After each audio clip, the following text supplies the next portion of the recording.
Ayan mga Lodi, so yung bagong version, yung nag-auto update. So version uh, 1.2. So ganun yung itsura ng dashboard. Meron siyang mga ganito. Ayan. Pwede mong dagdagan, pwede mong i-customize. So ayan. So ganito yung itsura ng bagong UI. Ayan, kung gusto mong mag-add sa itong playlist, pwede mong baguhin yung source. Ayan, ayan. Ito yung bagong update nung may mga ganito na. Kasi aircon. Ayan.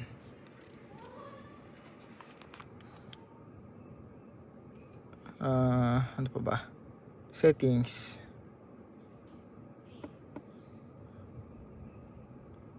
Ang settings ay nasaan? Home. Ay, ito pala. So, ito ay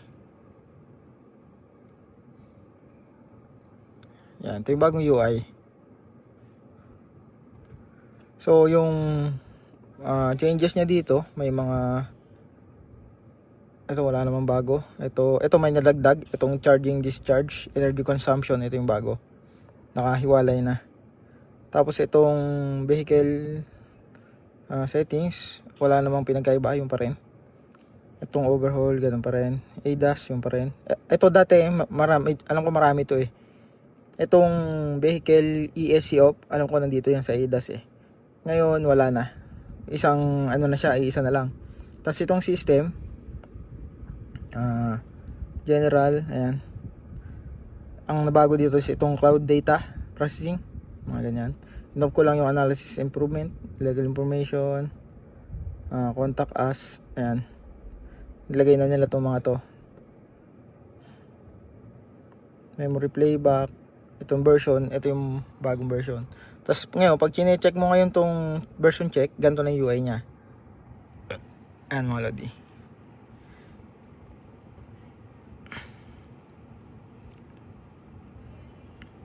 So tayo natin matapos.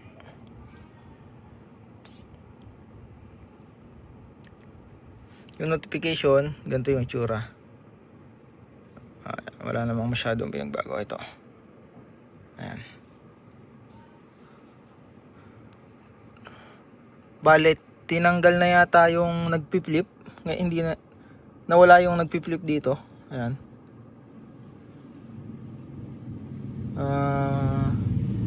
Nawala yung auto rotate. So hindi ko alam kung totally ni-remove na nila yon kasi wala dito. Hindi na siya ngayon nagro-rotate.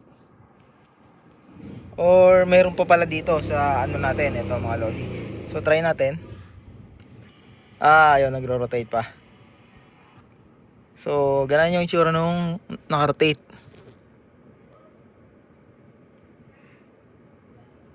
Yan. So hindi siya optimized dun sa naka-rotate. Makikita nyo, ayan mga Lodi. Ang laki nung screen. Ang laki nung ano, space dito sa taas. Tapos meron na ngayon siyang account. Ayan.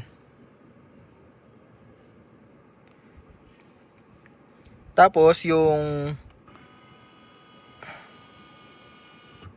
ayan.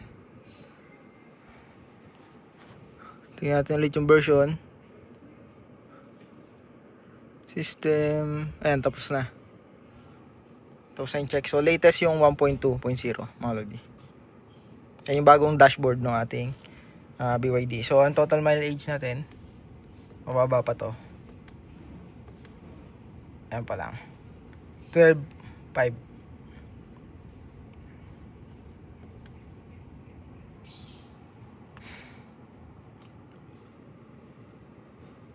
Ito, lagyan natin ng CarPlay para hindi tayo mahirapan. Yan. Ito, ang pangit tingnan. Lagyan na natin yung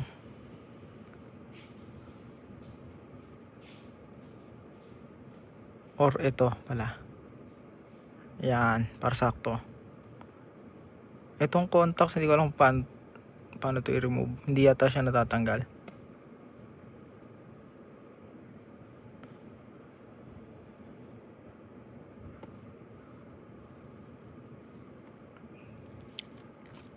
Ito Teams. Pakita yung tsura. Mas okay to. Done. So ayan mga lodi.